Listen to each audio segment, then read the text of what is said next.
Ini kalau di psikotes, ya kalau di psikotes nih, jangan-jangan dia jenius. Analisa aku.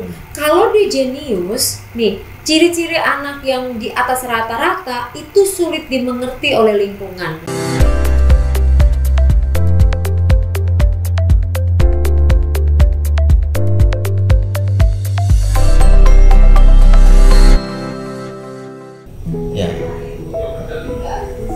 Gitu loh, itu berarti. Nah, sekarang bagaimana bisa menemukan orang yang tepat yang bisa memahami kamu? Berarti ciri-ciri istri idaman kamu tuh seperti apa sih, Dul?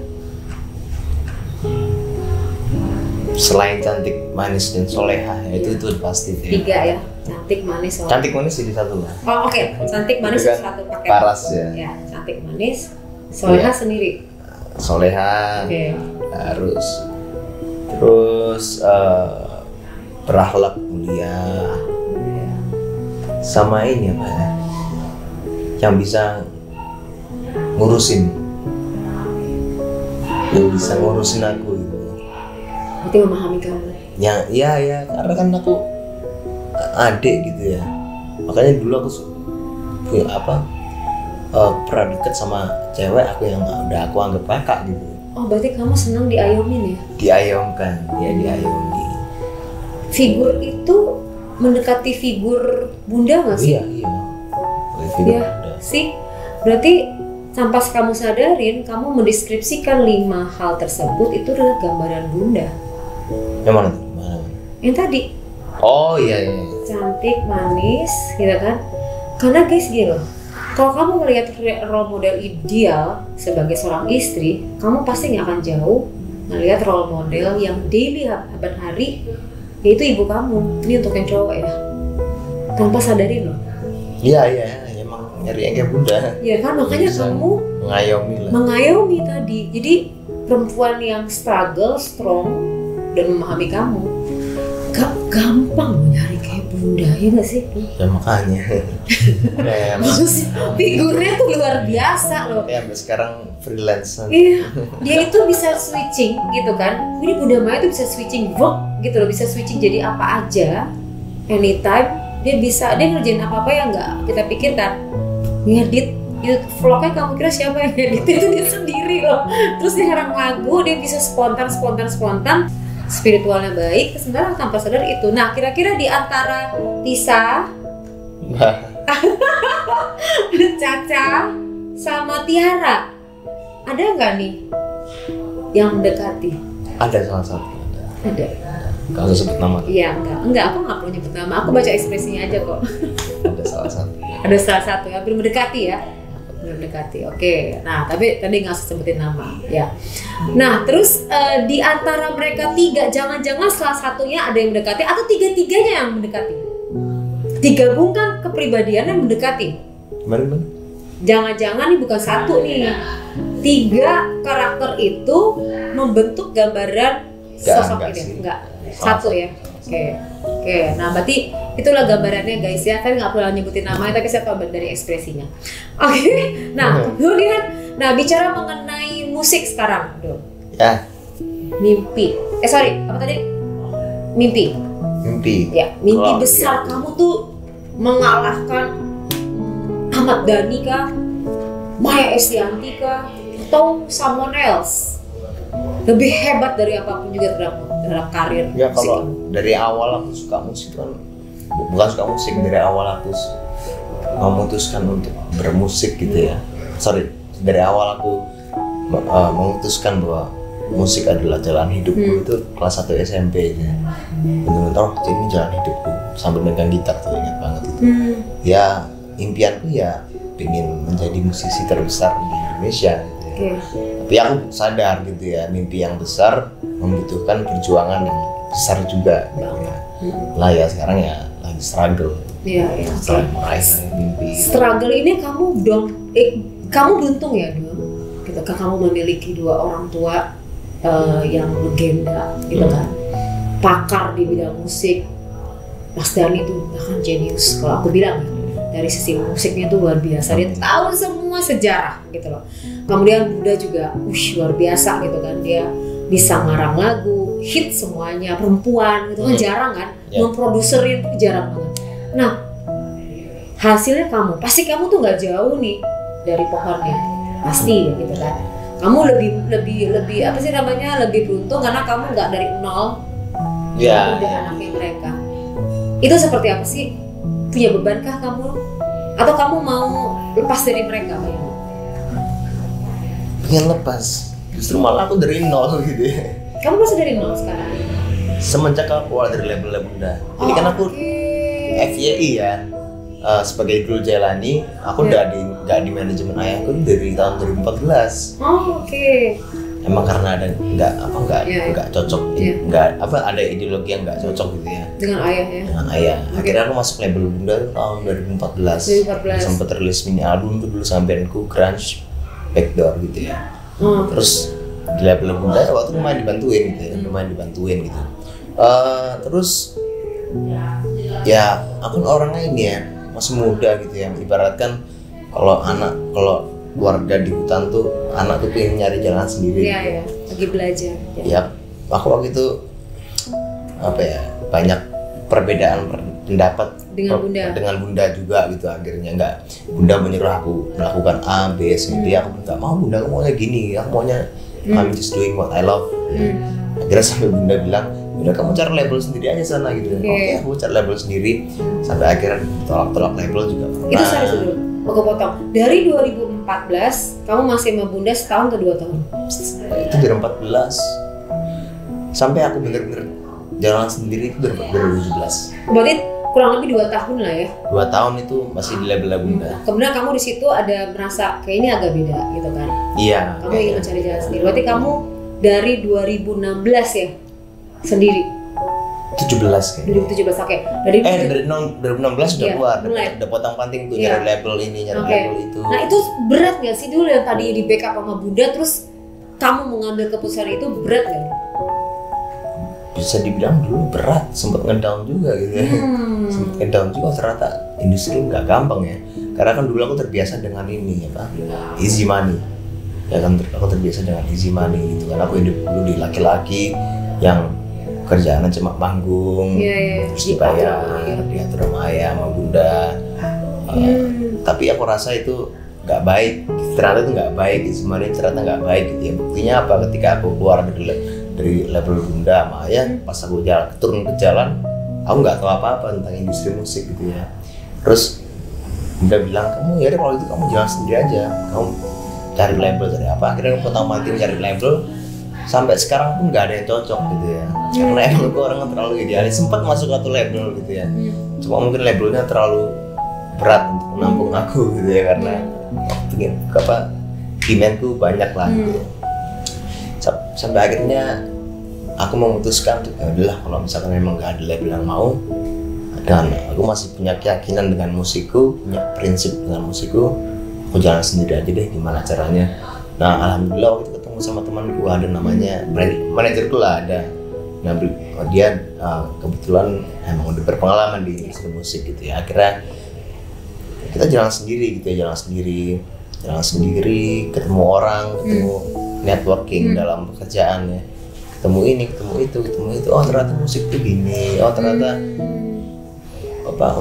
untuk buat satu single aja ada produksi, ada mixing, mastering. Belum nggak tahu tuh di walaupun aku dalam naungan RCM gitu ya dulu ya, aku nggak tahu kalau ternyata di musik tuh ada mixing, mastering, balancing. Nah semenjak aku sendiri terjun sendiri, baru tahu ada namanya ini surat perjanjian bersama ya, SPK ya, semacam itulah. Baru tahu MOU lah segala macam. MOU, key point index, bahasa itulah. Ya. Kamu pelajarin sendiri gitu ya?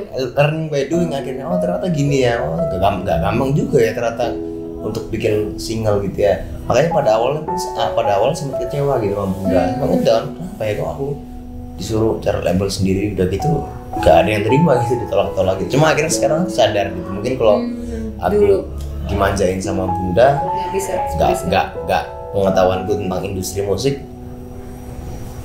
ya nggak seperti sekarang gitu ya. Kamu sempet gini, sekarang kan belum balik ke Bunda nih, dengan struggle begini kan? Masih ya. Ada sempet kasih bendera, melambaikan tangan ke kamera nggak sih? Bun, gue nyerah deh. Enggak, atau masih masih oke. Masih struggle ya. Dan Iya. bahkan ini mau rilis nanti kan, Mau rilis dan alhamdulillah semuanya dari kerja sama aku dan tim-timku ya, sahabatku. Tapi tentu Bunda selalu jadi ini ya, kunci, maksudnya restu untuk melangkah gitu ya, kemanapun walaupun aku nggak menemui Bunda. Apapun langkah keputusan yang aku ambil pasti yang paling aku pentingin itu restu ibu ya.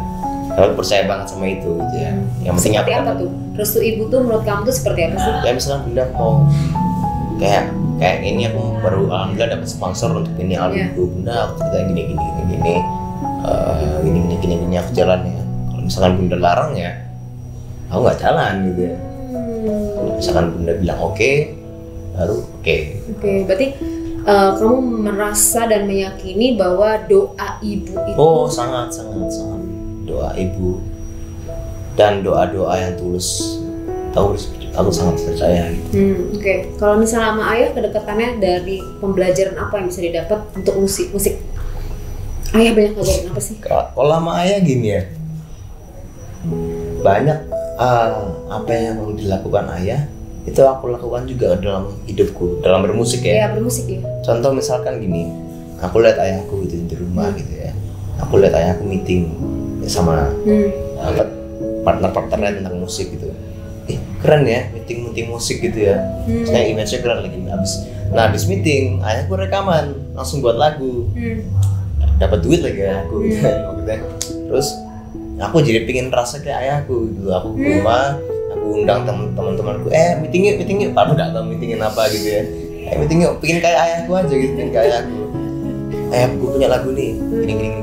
Cuma akhirnya jadi beneran. Habis meeting, aku rekaman. Dapat duit juga. Dapat duit juga. Jadi menggunakan kekuatan pikiran. Jadi ya role modelnya ada ya. Role modelnya apa yang aku lakukan sekarang mungkin ya, mungkin apa yang ayahku lakukan ya kamu jalanin. Aku jalanin. Nah itu tadi ya role model ayah terhadap musik dalam kamu teknis berbisnis. Ya. Gitu kan? Ya, industri lah. Industri. Tapi kalau misal menciptakan lagu, kamu ngambil dari siapa? Apakah dari ayah atau dari bunda? Enggak sih, aku menciptakan lagu spontan tuh dari mana tuh dapetnya? Sendiri aja sih. Sendiri.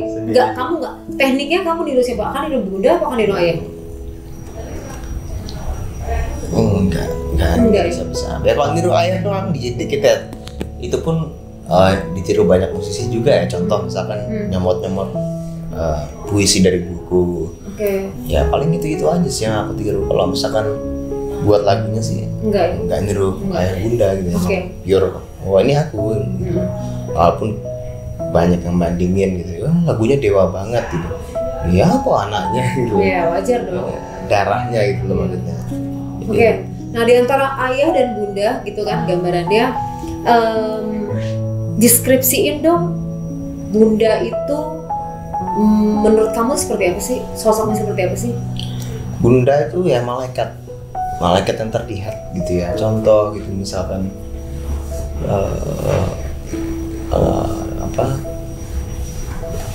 gimana bahasanya? Misalkan aku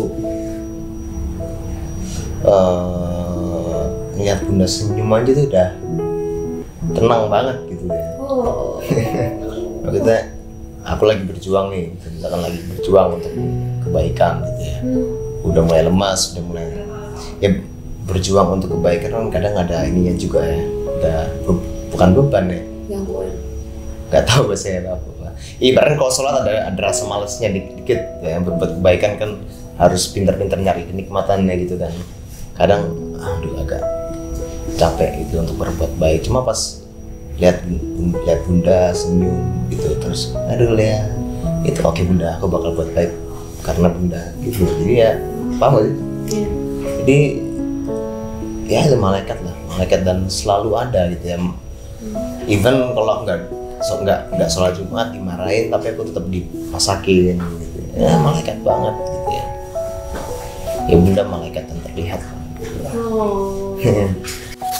Oke, dulu sekarang bisa nggak kamu deskripsiin ayah dalam pikiran kamu tuh seperti apa sih sosoknya?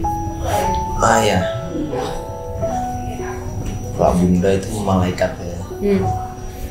Kalau ayah itu leader, Oh. he's a leader, leadership. Aku banyak belajar tentang nilai-nilai kehidupan yang nggak aku dapatkan dari tempat lain kecuali dari keluarga gitu. Ya. Salah satunya ayah. Banyak banget nilai-nilai kehidupan yang aku dapat dari ayah. Dengan dari banyak. Salah satu mungkin yang nyambung sama psikologi ini, kekuatan mindset. Itu aku belajar sama ayahku tentang mindset. Terus leadership, harus jelas dulu orientasi hidup mau kemana, mau jadi apa, dari ayahku. Ya aku rasa leadership sih ya, ya imam keluarga aku ya. Jadi dan itu sih paling leader. Oke, berarti ayah itu menurut Dul dia adalah sosok pemimpin yang kamu bisa ambil banyak pembelajaran kehidupan dan keluarga. Iya. Bagaimana memimpin ya? Bagaimana memimpin ya. Nah, itu tadi sih sebenarnya bener sih Dul. Jadi ayah itu adalah kekuatan kaki kita. Gitu loh. Kalau manusia itu ya, dia bisa berdiri tegak atau enggak tuh kakinya tuh di ayah. Perasaan di ibu. Makanya perempuan itu afeksi. Gitu kan? Pada saat bayi lahir dia digendong juga sebelah kiri. Di jantung, di kalbu. Jadi dapetin perasaan, sentuhan itu dari perempuan dan ibu. Iya. Tapi kekuatan seberdiri nih itu ayah. Ayah tuh strong banget ngajarin kamu untuk berdiri tegak gitu, as man. As man ya. Oke, gitu. Tapi bunda mengajarkan kamu untuk kepekaan, berbagi dan bilang kan. Jadi kamu sebenarnya dapetin lengkap nih dulu. Itu dari duanya. Tapi gini, dari gambaran keduanya itu kamu dan kita diskusi tadi, kamu tuh berpikir tuh beyond ya dari usia kamu. Gitu. Karena anak-anak di usia anak sih sebenarnya kamu udah memasuki dewasa dini di atas 18 tahun. Usia 18 itu adalah di bawah 18 adalah anak. Dul ini mulai udah dewasa. Ya, dewasa dini namanya Dul. Dewasa dini. Udah siap nih Dul mau merit Dul? Belum. Belum 25. Belum 25. Ya, 25 lah. Ya, ngurus diri sendiri ya belum benar. Ngomong ngurusin cewek. Oke, that's a point ya. Jadinya paham ya netizen ya. Ini masih banyak yang harus dilakukan. Jadi jangan berpikir Dul A, B, C gitu. Jangan baper. Nah, dia masih banyak karirnya.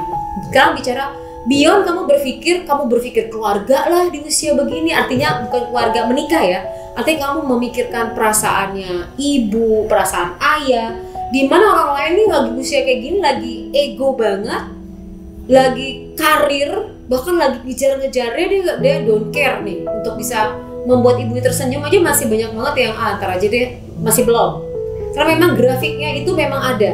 Remaja itu lagi sulit banget dideketin orang tua. Nanti mulai sayang-sayangnya orang tua tuh di usia 25, 29 pada saat kalau perempuan pada saat melahirkan dia mulai di situ baru ya ampun saya nyesel banget ngejahatin ibu saya, misalnya ngebantah ibu saya tuh biasanya perempuan di situ tuh pada saat dia nikah melahirkan, detik-detik mau melahirkan maafin aku ya gitu, baru sadar ayahnya tuh di situ gitu. Nah, kamu di usia yang belum nikah tapi kamu udah mulai berpikir gimana cara membuat bunda tersenyum, gimana cara membuat ayah tuh bangga gitu loh. Ini agak unik gitu loh. Itu kamu dapetin dari mana sih pemikiran itu? Mungkin pernah ya. Aku awal dari pencarian tentang kebahagiaan. Gitu ya, aku mencari tentang kebahagiaan gitu ya. Untuk diriku sendiri gitu ya. Dan sehingga ada momen di mana aku sadar gitu bahwa aku terlalu fokus untuk kebahagiaan bagi diriku sendiri. Sehingga aku malah gak bahagia. Karena aku fokus mencari kebahagiaan untuk diriku sendiri. Malah kamu gak bahagia? Malah gak bahagia, jadinya stres. Aku gak bahagia ya. Karena aku fokus mencari kebahagiaan untuk diriku sendiri. Aku terlalu fokus memikirkan diriku sendiri gitu ya. Bisa ya ada kepikiran gitu ya.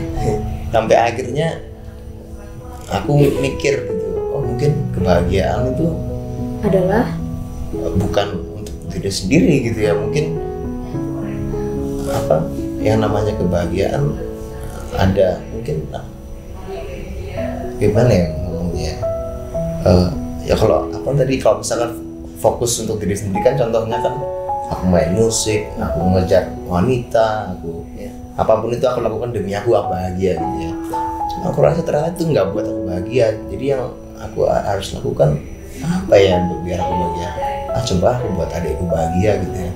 Siapa tahu ternyata adikku juga pengen ketawa-ketawa sama aku gitu ya. Akhirnya aku lakukan itu gitu ya. Aku main sama adikku, adikku ketawa-ketawa sama aku. Dan disitulah baru aku menemukan kebahagiaan hakiki gitu yang oh bahagia itu sederhana kok, cuma rela berkorban ya, bukan berkorban juga ya, bilang aja berkorban lah. Maksudnya apa ya? Mengorbankan waktu ya, betul. Mengorbankan waktu untuk orang lain, membuat orang lain bahagia, buat bundaku bahagia, kakak El bahagia. Dan akhirnya oh bahagia ternyata sederhana gitu loh. Dengan memikirkan kebahagiaan orang lain dan akhirnya mereka jadi bahagia, akhirnya aku ikut bahagia gitu. Ya gitu sih. Guys, itu ya, kamu nemukan di usia berapa tuh? Kalau ternyata membahagia itu saat kamu membahagiakan orang lain. Usia 19 sih. 19 di usia ini ya. Oke, berarti titik balik kamu di sini dong. Gak tahu juga. Siapa tahu yang aku omongin sekarang aku omongin 2 tahun lagi beda. Gak tahu juga. Kalau sekarang ya itu. Nah, kamu menemukan itu. Itu pada saat kamu main sama adikku. Di situ kamu lihat. Di situ aku lihat. Aku merasakan apa ya? Semacam kebahagiaan.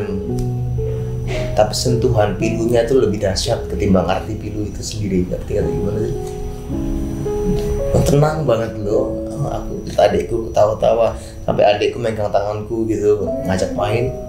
Ternyata ini yang apa dibutuhkan gitu. Aku sempat terlalu fokus sama diriku sendiri sehingga aku lupa bahwa sebenarnya yang dibutuhkan oleh yang lebih luas adalah gandengan seorang kakak gitu. Bahwa ternyata nemenin ayah nonton TV, ngobrol-ngobrol, terus ayah ketawa, itu aku tenang gitu. Terus sama nenek itu juga, sama nenek aku suka ngobrol-ngobrol, curhat masa lalu. Ya aku dengerin nenekku mengenang masa lalunya. Itu aku menemukan tenangan sendiri gitu, kebahagiaan sendiri gitu. Ternyata bahagia tuh ya. Jadi kalau bahagia, kalau kamu cari untuk diri kamu sendiri nggak bakal nemu gitu ya. Aku rasa kebahagiaan bisa ditemukan bila kamu memikirkan kebahagiaan orang lain. Terhadap bunda apa tuh? Pada saat apa? Terhadap bunda, kamu merasa dia nih bahagianya nih. Bahagia kamu pada saat kamu lihat bunda. Ya aku nemenin bunda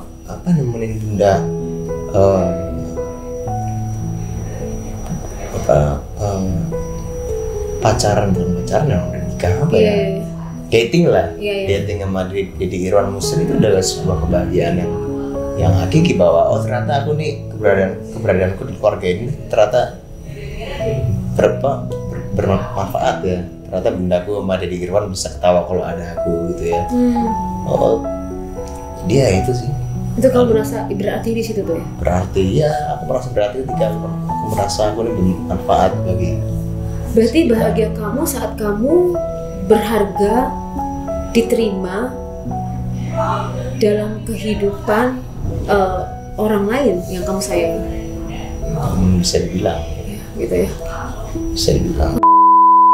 Awal nggak sadar itu aku benar-benar black out, tapi aku ngelihat semuanya dari atas. Maksudnya gimana? Jadi kan rame tuh. Rame banget. Itu kan kecelakaan. Ya kecelakaan. Terus? Rame banget. Tapi yang aku lihat itu dari atas.